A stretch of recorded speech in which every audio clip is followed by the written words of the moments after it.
देखिए, मुझे लगता है कि ये जो समय है अभी राजनैतिक रूप से और वैचारिक रूप से, ये निश्चित रूप से एक बहुत ध्रुवीकरण जैसा माहौल है, इसमें कोई दो राय नहीं है। लेकिन हमें ये देखना होगा कि अगर कोई ध्रुवीकरण की बात कर रहा है, तो वो किस पॉलिटिकल उद्देश्य से कर रहा है।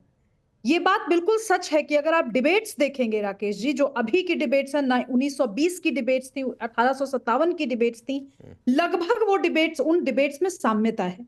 लेकिन इन्होंने जिन मुस्लिम स्कॉलर्स का जिक्र किया और उसको जिक्र करके एक तरह से अंग्रेजी में एक शब्द होता है अप्रोप्रिएशन, उसको अप्रोप्रिएट करने की कोशिश की, ये गलत है।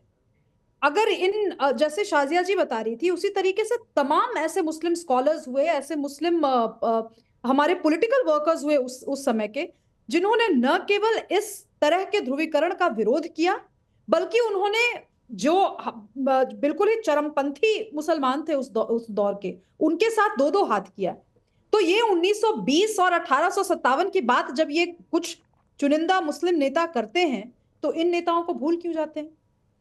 यही खान अब्दुल गफ्फार खान थे, जिन्होंने बिल्कुल लोहा ले लिया था एक तरीके से, भारत को अक्षुण्ण बनाए रखने के लिए जो जिस तरीके का काम नॉर्थ वेस्ट फ्रंटियर प्रोविंस में उन्होंने किया, वो एक मिसाल है। पर मैं तो नहीं देखती कि कोई भी आज का मुस्लिम नेता जो अपने आप को कहता हो कि हम प्रखर राष्ट्रवादी हैं, उनको तो मैंने नहीं देखा कि वो खान अब्दुल गफ्फार खान की बात करते हैं। सुन सुन उनके जबान पे ये शब्द भी नहीं आता। तो ये दिक्कत है, और ये दिक्कत इसीलिए क्या होता है कि जब इधर का जो नैरेटिव है, मैं अपने आप को इधर के नैरेटिव में अगर रख करके बोलूं, तो फिर नहीं फाजिल जी, आप लगातार अगर कुछ बोल नहीं, फाजिल की आवाज ऑन एयर नहीं जा रही है। आज बहुत संजीदा विषय पर डिबेट है और एक एक करके आप लोग बोलिए, मैं सबके पास आऊंगा और बहुत समय है, आज समय ज्यादा है शो में। मैं फिर दोहरा रहा हूं, फाजिल भाई एकदम नहीं, एक एक करके आवाज ऑन एयर जा रही है।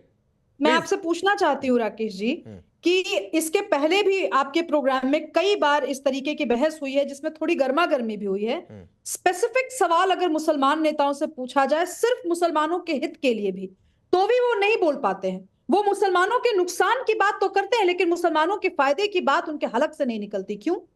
आप क्यों नहीं बताते? अगर आप इस तरीके के नैरेटिव में विश्वास रखते हैं, तो आप मुझे बताइए ना कि इस देश का एक गरीब मुसलमान अपने आप को गरीबी और जहालत से ऊपर उठाकर एक अच्छी आर्थिक स्थिति में लाने के लिए किस मुस्लिम नेता की तरफ बना दीजिए किशनगंज बिहार के अंदर 4-5 यूनिवर्सिटी बनवा दीजिए। क्यों बनवाया हमने वहां पे यूनिवर्सिटी? मुझे एक सेकंड किशनगंज के काबिल युवा, किशनगंज के काबिल मुसलमान युवा भारत की दिल्ली यूनिवर्सिटी में भी उतने ही अव्वल तरीके से पढ़ाई कर सकते हैं जितना कहीं। और आप किशनगंज में जो पोलराइजेशन चल रहा है और जो बांग्लादेश और रोहिंग्या बसे पड़े, उनके बारे में बोल सकते हैं? बोलिएगा आप किशनगंज। मैं भी बिहार से आती हूँ, मेरे ऊपर ये सब पैंतरा मत खेलिए, मेरे ऊपर ये पैंतरा मत खेलिएगा, कोशिश भी मत कीजिएगा, क्योंकि मैं कॉन्स्टिट्यूएंसी वाइज बैठ जाऊंगी आपके साथ जिरह करने। मैं कॉन्स्टिट्यूएंसी वाइज, मोहल्ले वाइज, बूथ वाइज और वार्ड वाइज बैठ जाऊंगी कि बताइए कि यहाँ पर कितने मुसलमान रोहिंग्या है, कितने भारतीय, कितने बिहारी है। हवाई ना हमको बताने की जरूरत नहीं है, ये सब नहीं। तो आप बात मत कीजिए फिर उस भाषा में। पूछ तो रही हूँ, बैठू आपके साथ में वार्ड वाइज। पूछिए राकेश जी, पूछिए। मैं बूथ वाइज बैठ सकती हूँ, पूछिए इनसे, बिहार में पूछिए। नहीं एक मिनट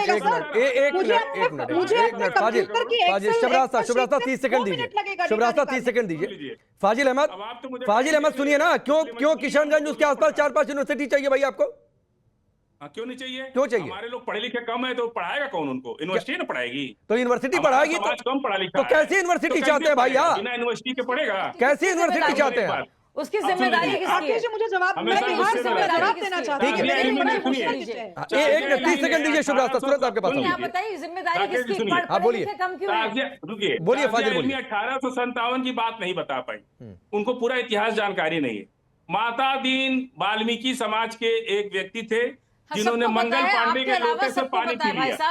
सुनिए, जिसने मंगल पांडे के लोटे से पानी पी लिया, मैंने जिक्र भी किया, वो जानवर का नाम भी मैंने लिया और मैंने बताया कि किस तरह से काऊ फैट या सुअर के फैट को लेकर शाजिया एक एक करके।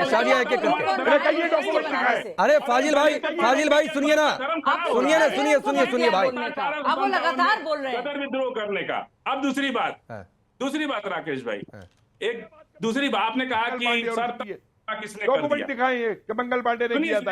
हम डॉक्यूमेंट आपको भी पता है, सर तन से जुदा किसने कर दिया? मध्य प्रदेश के अंदर 9 साल की बच्ची का पानी पीने के लिए हत्या कर दिया गया क्योंकि वो दलित थी। अरे ये दलित वाला कार्ड मत खेलिए भाई, मेरे सामने ये दलित वाला कार्ड मत खेलिए। मैं सिर्फ ये कह रहा था कि कोई अपराध किसी एक धर्म के लोगों तक सीमित नहीं है। हिंदुओं के खिलाफ भी अपराध हुआ है, मुस्लिमों के खिलाफ भी अपराध हुआ है, सिख और ईसाई लोग हैं उनके खिलाफ भी अपराध हो जाता है। तो ये मत कहिए कि सिर्फ एक ही धर्म के खिलाफ अपराध हो रहा है, तो ये मत कहिए मुझे इस बात से दिक्कत है। 1857 राकेश जी मुझे दीजिए कारण क्या था? माता दिन वाल्मीकि समाज के थे, का जिक्र नहीं करेंगे ना। पानी पी लिया इसलिए मंगल पांडे ने। अरे बकवास कर रहा है, 1857 की एबीसी नहीं मालूम है। एक मिनट प्लीज एक साथ नहीं, प्लीज एक साथ नहीं, प्लीज एक साथ नहीं। फाजिल आप लगातार बैकग्राउंड दीजिए, 1 मिनट मुझे, 1 मिनट रुकिए। शुभरास्ता 30 सेकंड दीजिएगा, चूंकि इतिहास माता दिन की इन्होंने बात की। 30 सेकंड कपिल जी इसको क्रॉस चेक करिए, फिर शुभरास्ता आ रहा हूं। पर एक बात और सुन लीजिए जरा, उसको भी क्रॉस चेक कर लीजिए। सरतन से जुदा मध्य प्रदेश में दलित बच्ची को घड़े से पानी पीने के लिए मार दिया गया। अरे भाई फाजिल घुमाइए मत, आपको भी पता है कि मेरे कहने का मतलब क्या है। अरे मैं आप और सरतन से जुदा के नारे किसने लगाए ये आपको भी पता है।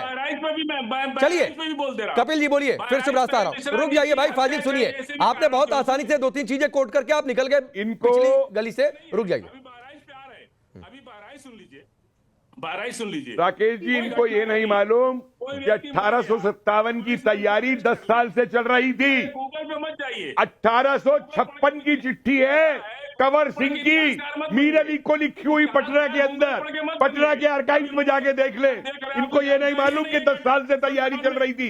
1857 की जो डेट बनाई गई थी 10 मई 30 मई 10 जून, बहुत सोच समझ के बनाई गई थी।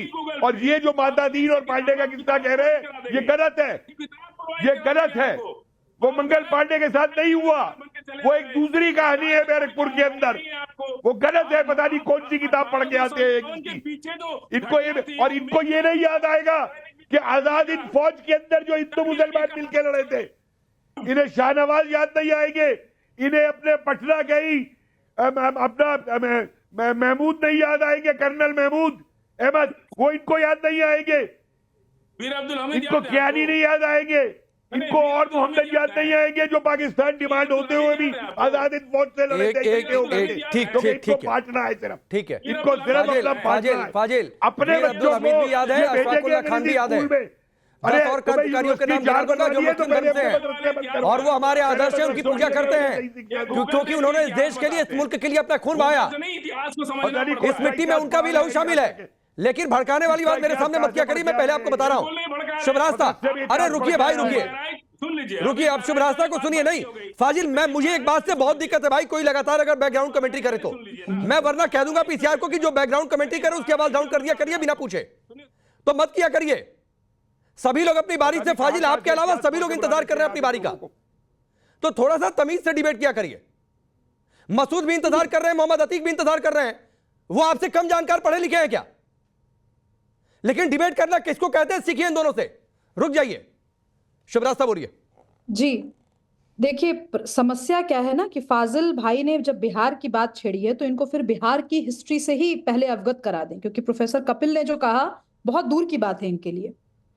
बिहार के प्रथम प्रीमियर मोहम्मद यूनुस, ज्यादा नहीं उनको इनका ही इतिहास पढ़ लेते तो आज ये जो जहर बो गए यहाँ पर किशनगंज को लेकर के वो नहीं बो पाते। लगातार बोलते रहिए फाजिल, आपकी आवाज नहीं जा रही है। दूसरी चीज है कि किशनगंज के लिए अलग यूनिवर्सिटी बने, ये वही बीज है जो जिन्ना ने बोया था, ये वही बीज है जिसकी तर्ज पे देश में इतने सारे विभाजनकारी नीतियां लाई गई और जिसके खिलाफ कई मुसलमान नेताओं ने मुखालिफत की। ये जो मैं मोहम्मद यूनुस की बात कर रही हूं, मैं क्यों कर रही हूं? क्योंकि आज बिहार का जो सेक्युलरिज्म है वो एक मॉडल ऑफ सेक्युलरिज्म है जो कि पूरे भारत को उससे सीखना चाहिए। मुसलमानों ने अपनी आइडेंटिटी नहीं खोई बिहार में, लेकिन उन्होंने कभी भी राष्ट्र से समझौता नहीं किया। उन्होंने कभी नहीं कहा कि हमें स्पेशल ट्रीटमेंट दे दो, जो स्पेशल ट्रीटमेंट की बात कर रहे हैं। मैं ऑन रिकॉर्ड कह रही हूं राकेश जी, मैं चूंकि चुनावी रणनीति में दखल रखती हूं, आप मेरे पास किशनगंज के बूथ वार्ड वाइज बैठ जाइए, मैं आपको बताती हूं कि इनका जो मॉडल है वो कहां पे और किस तरीके से ये मॉडल लाना चाहते हैं। क्यों चाहिए आपको किशनगंज में? आज तक क्या किशनगंज के युवा प्रोग्रेस नहीं कर रहे थे? क्या आपको पता नहीं है कि किशनगंज के सबसे काबिल युवा इस देश की सबसे काबिल यूनिवर्सिटीज में पढ़ रहे हैं। ठीक है, लेकिन आप रोहिंग्यास को और बांग्लादेशीज को वहां भर भर के रखेंगे तो उसका ठेका भारत ने ले बिल्कुल ठीक है। चलिए, बिल्कुल ठीक है। किशनगंज से आगे बढ़ते हैं, शुभ रास्ता।